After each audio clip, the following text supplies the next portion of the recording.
This is the Ryder and Lisa podcast. Brought to you by Yegg Property Pros. Powered by Real Broker. Get a realtor who knows. Call the pros.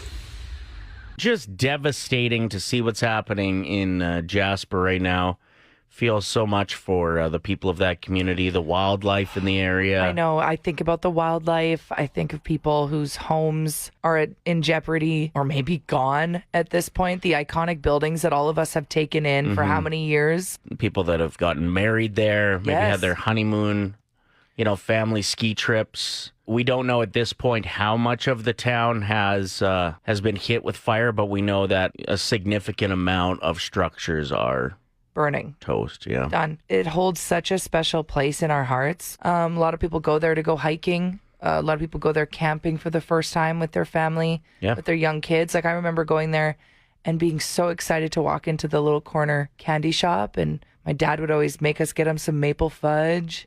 Like, there's just so many core memories there, and it's heartbreaking to know that it's on fire. I had an interesting chat with a guy yesterday who said that a lot of officials in the area kind of saw this coming because it's so highly protected, being a national park, that like clearing out trees, all of that is such a headache to be able to get approval. Like, they really tried to keep it as natural as possible, but because of that, there was so much dry, dead wood. A lot of risk that, there. like, if a fire hits it, it's going to do significant damage. Yeah, the photos are just devastating. So thinking of anyone from Jasper, if you know anyone from there, all the first responders that are heading towards the flames to fight them, that is not easy. Yeah, Canadian forces have been called in, yeah. And anyone that just holds Jasper close to their heart, because it's so sad. And of course, the wildlife, it kept me up last night thinking about stuff like that. So Sucks. sad. Yeah.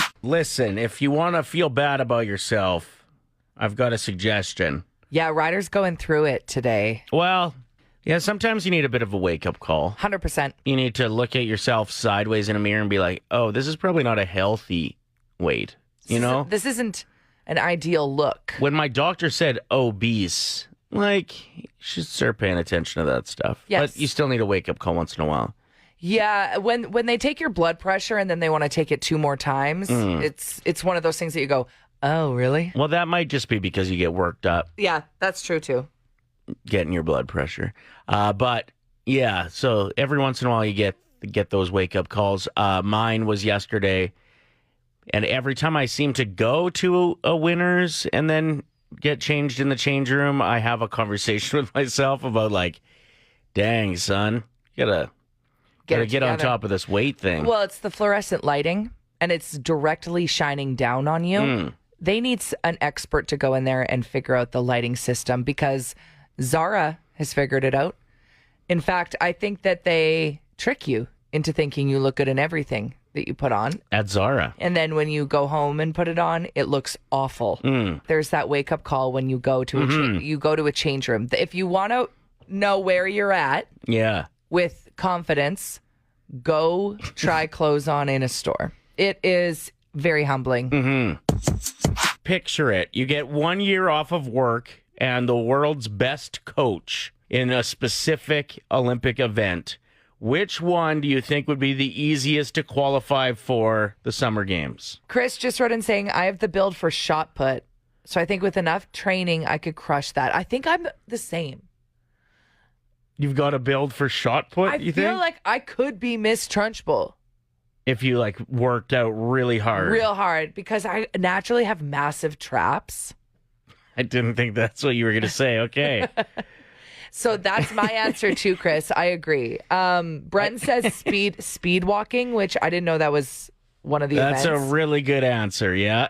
Wes says ping pong because I'm really good at beer pong. Okay. That's a good start. That's what we need to start doing, is like converting it into things we actually enjoy doing in the summer. Instead of having a diving competition, can we have one that's like a cannonball competition? Biggest splash wins it all. There you go. I'd watch that. Me too. Yeah. I think the one event that if I had the right coach and enough training is equestrian. Like Ryder. The horse jumping.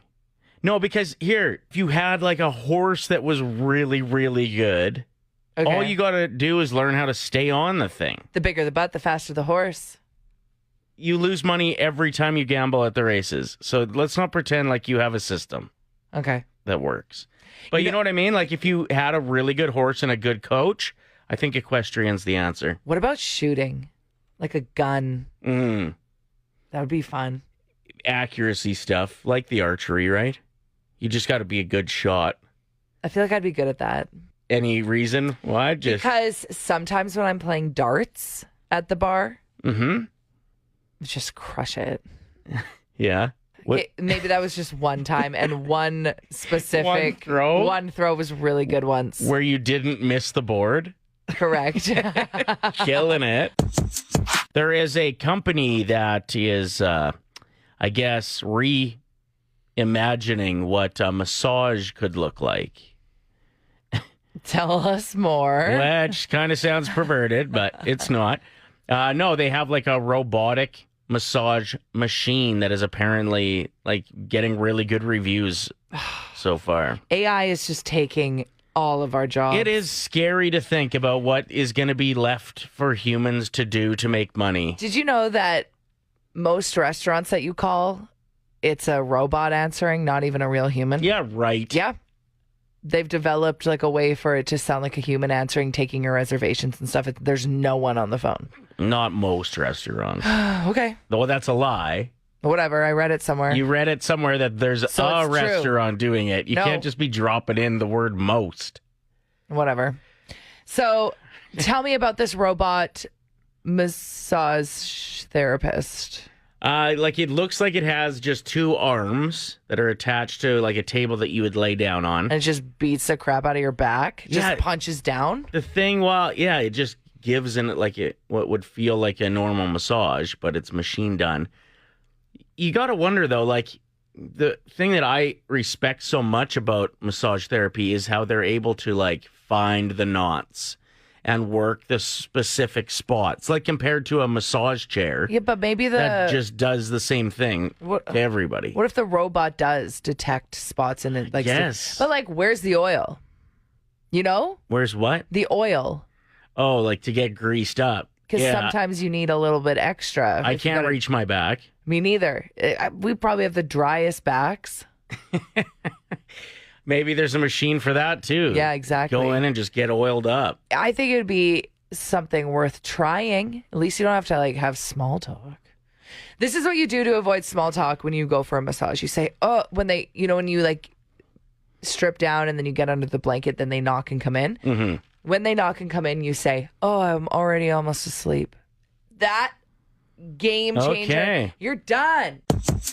We are very pumped to see our good buddy Classified again tomorrow, as he's going to be at Taste of Edmonton, and we're going to introduce him. Yeah, so feel free to stop by, watch the free show. It's going to be so good. If you haven't checked out Taste of Edmonton yet, you are missing out, my friend. Like, it's so good. And the price for a sheet of tickets has not increased since like 2016 or something crazy like that. Like, it's a great deal. It's so much fun. And Classified is unreal live. 2016 would have been about when we recorded our second track with him. Yes. I think, right? So every time Classified comes to Edmonton, he comes to see us here in studio. Mm-hmm. So I'll be popping by again tomorrow. And he's so sweet. We're like, will you record a song with us? And he's always so down. Yeah. He takes 5 minutes to write his verse. Yeah. Ryder and I take 4 hours to write ours, and they're mid at best. You know what? Minivan was really, really good. I feel like Stayin' In, which was our second release with him, was not as as good. punchy, No. but still kind of funny. Like the concept of writing a rap song about not going out was what we wanted to do. So I have that lined up for us right now. And here's the deal. If you want to meet Classified, come backstage with us after the show and chill with him for a little bit. You're going to have to figure out what my question or what the answer is to my question after I play this, okay? So there's a quiz. Mm-hmm. You have to be paying attention to the lyrics of this song. Exactly. And then Ryder will have a question. You have to finish the lyrics on the text line. Everyone that's right is qualified for meet and greet tickets to see Classified tomorrow night. All right, here we go. Good luck. Listen close. Oh, gosh. I'm never going out again. I'm never going out again. I'm staying in, staying in, staying in, yeah. I got my sweatpants on and my shirt was for free. I'm a lean, mean, relaxing machine. Crack a beer, this is gonna be extreme. I forgot just how fun it was to party with me. All my friends are lame, I got nowhere to go. So just hold on, I'm staying home, yeah. I'm never going out again. I'm never going out again. I'm staying in, staying in, staying in, yeah. Went out last night, thought I was having a time, till I woke up the next morning, oof, my oh my. Couldn't find my purse, my hair was a mess. Lost my dignity, my wallet mustard stains on my dress. Figured it's time to grow up, better start laying low. Gonna pop some corn, maybe start a new show. Just did jumping jacks, tried to contour. Knock, knock, who's there? Pizza's at the door. I'm never going out again. I'm never going out again. I'm staying in, staying in, staying in, yeah. Hey, yo, I work away, but I'm staying in. I never play to lose, so yeah, I play to win. I'm sitting on my couch, chilling in the house. I got a movie and some chips and my chicken, we ain't going out. I'm sick of smelling like a bar in the morning. Clothes stained from the drinks that we kept pouring. I'm happy where I'm at, I don't need no more exploring. You wanna hit the club, you better give me fair warning. Cause I hate dressing up, hate trying to get fancy. Hate the club scene and I ain't really good at dancing. You can wait around, but I don't wanna wait again. Tonight's the night, baby, and tonight we staying in. I'm never going out again. I'm never going out again. I'm staying in, staying in, staying in, yeah.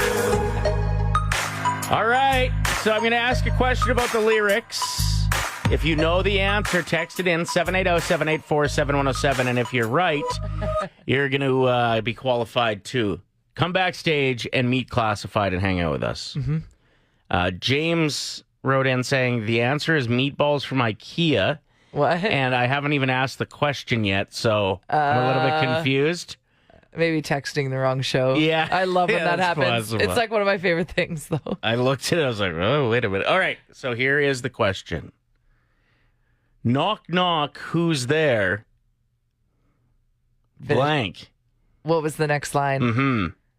Knock, knock, who's there? Lisa said it in her verse. And if you're right, you are qualified. 1K wordplay. Brought to you by Out of Bounds Restaurant. We are joined by caller 7, first Nope. time. No, texter 107, sorry. There you go. It is a first time contestant for Ryder and Lisa's 1K wordplay. Love it. Brought to you by Out of Bounds Restaurant. Michael, what's going on today? Hey. Just driving into work. Perfect. All right. Well, let's get your day started off right by giving you $1,000. What you're going to do is choose a teammate, either Ryder or myself. That person will leave the studio. You then have 25 seconds to tell the other host the first word that comes to mind when they give you 5 words. We'll invite your teammate back in for every word that matches. It'll be $25. But if all 5 match, we'll jump it to $1,000. So, Michael, who do you want as your teammate this morning? I think we'll go with Ryder. All right. Get out of here. Woo! I will start your 25-second timer after I say the first word, Michael. Good luck. What comes to your mind when I say smoothie? Drink. Curtain. Person? Or Curtain with a C. Curtain. blind? Poker. Chip? Seagull. Bird? Cradle. Baby? Nice work. Still had 5 seconds left on the clock. Let's get Ryder back in here. Ryder? Michael did so good. We're giving away some money. Okay. Welcome back. Thank you. What comes to your mind when I say cradle?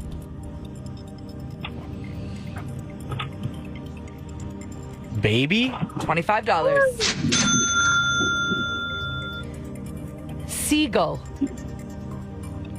Bird. $50. Poker.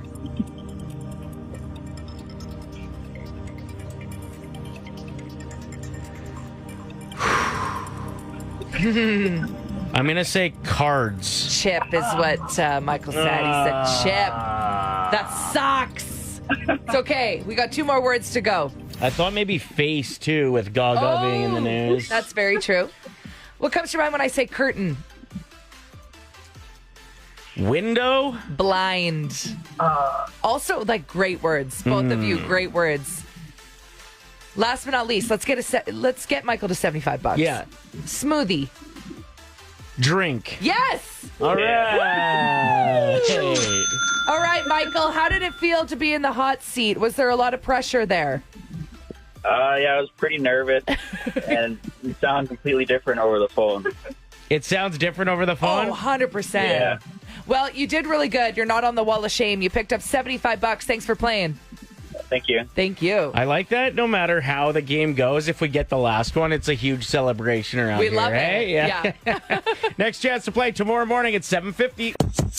You're deep diving into a pretty wild story. So this one is more of the extreme catfish encounters because it went on for 8 years. No. She was a radio host in London. She met someone online that was like a friend of her cousin's or something, and they just started messaging. They were using fake photos of someone who is a real person. These photos, right? And they ended up involving up to 60 fake accounts. So an entire community around this person. 60 Can you accounts. imagine having the time to do that? Like, I don't have the time to just run my normal account sometimes. So this podcast is called Sweet Bobby. It's got millions of listeners, and it's this gripping story about this woman who was catfished, believing that she was in a relationship with someone who it was a false identity the entire time. Man. They never met in real life. His name was Bobby, a very handsome cardiologist, with whom the woman was catfished, her name was is a C, formed a very close friendship with online. It turned romantic. They claimed they were in the witness protection program. So that's why they couldn't share They didn't just... photos? Or? Yeah, they weren't they did do photos, but they were fake. There were some pictures, yeah, but every time that they would Skype, Zoom, camera off. At what point do you realize, hey, maybe this is whack? You got to think after a month. It turns out it was her own cousin. No. Yeah. Your turn. Have you ever been catfished? Hit us up. We're talking about catfishing stories, if it's ever happened to you, how long it went on for, those kinds of things. This after, Lisa, you discovered a viral story of a woman who was catfished for 8 years. 8 years and fell in love with this person. They had never met in real life. They never turned their camera on, but they claimed they were in the witness protection program. She had seen a couple photos, very handsome person, and it turned out to be her cousin the entire time. Ridiculous. You want to know the wild part is he was from Manitoba.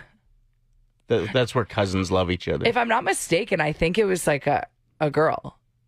Like her. What? Yeah, I think so. But the crazy part to me is when she reported it to the police, they were like, "You're not the victim here. The person whose identity was used in the pictures is the victim." Okay. So she how crazy is they that wouldn't story? they wouldn't even let her feel sorry for herself. So we want to hear your catfish stories, or if you know of a story of someone getting catfished, we'll keep this anonymous as well. We got this text saying, my aunt got catfished so bad. She went as far as losing weight, bought a wedding dress, and when she didn't have enough money, she would pawn my grandma's things to send him money. They never FaceTimed. She talked to him on the phone once, and he had a thick accent, and it was apparently his son. So the signs were all there, but she chose to ignore them. We told her, but she ignored us. She even tried to get us to call him uncle. Man, and she was sending him money. Money, bought a wedding dress. Yeah. I went back in the archives here and dug up an old story. We used to do a segment called Weird Date Wednesday. We should bring that back maybe next Wednesday. We really should, yeah. Anyway, we got this call. It is a catfishing tale for the ages. So I was on my way to a date for a guy that I met from Tinder. So I get to the restaurant, and I'm looking around trying to find him because he said he was already there. And then all of a sudden, I heard my name being called. So I turn around, and I see this older guy, and he's like, "Hi, I'm so-and-so." And he's like, I know I'm not what you expected, but I was using my son's pictures because I didn't think a girl like you would be interested in someone like me. And I pointed in his face. I'm like, no. And I walked out because there was no way. He's like, you're old enough to be my dad. There's no way. So I just, I laugh about it now, but I was so embarrassed. You should have been like, give me your son's phone number, you creep. Well, I wouldn't, if it went well with his son, then his dad did the whole thing. Yeah, his dad would be into you. It's not good. A man who survived 438 days at sea is now being accused of cannibalism. What? The one guy on the boat ended up passing away, and his family is now seeking $1 million from the guy who survived because they said he ate him. There's no proof at this point. He underwent a medical examination. No proof that he engaged in cannibalism. Okay. Apparently, he survived by catching fish, birds, and turtles. Gross. Anyway, I don't know why I think the turtle's gross, but the cannibalism seems like, I guess if you gotta do what you gotta do. That's a very dark thought. Yeah, but like, honestly, what are you gonna do? If a guy passes away on a boat and you're stuck at sea and you don't have any food, like, it shouldn't be illegal that if you have to survive. Oh, it's kind of weird to me. Well, what, or die? Like, if those are your options, I mean, it's disgusting to think about. Yeah. And hopefully nobody listening ever ends up in that situation, but I just don't understand how this family can be like, hey, what, are you supposed to throw it overboard? Do they have proof that he didn't, kill him? There's no proof that he even ate him, but yeah, I guess if the family did think that, it got to that point. Right. Or only one of them could survive. I don't know. It's a pretty messed up story either way. Imagine being the investigators that have to figure all this out. That sounds like a hard job. Yeah. I'm sorry. But if I got to work in the morning and that was the paperwork on my desk and they're like, all right, we got to figure out this, I would do one of those exhales. You know what I'd do? Okay, tell me what turtle tastes like then. Ooh. And if he can't tell you, busted. If you bought bread at a Loblaw store before 2016, you might be eligible for a piece of a $500 million settlement. Whoa. So, Loblaw Companies Limited and George Weston Limited have agreed to settle. They're paying roughly half each of $500 million. And those eligible are people that bought bread from 2001 to 2015 at one of their stores. I don't know if you have to prove this or not. Yeah, I need answers. How can I get in on this even if I didn't buy bread? Just kidding. Like, I don't keep receipts from yesterday at the grocery store. I guess maybe you go back through some of your old bags and maybe you'd be able to find it. Your reusable bags have the crumpled up receipts at the There's bottom. like a random receipt at almost all of those. Yeah, there you go. But either way, that's the case. Other major grocers like Metro, Sobeys, and Walmart were also implicated, so we'll see what ends up happening with this. But if you eat a lot of bread, you might get rich. The Ryder and Lisa Podcast. Brought to you by Yegg Property Pros. Powered by Real Broker. Get a realtor who knows. Call the pros. Play 107.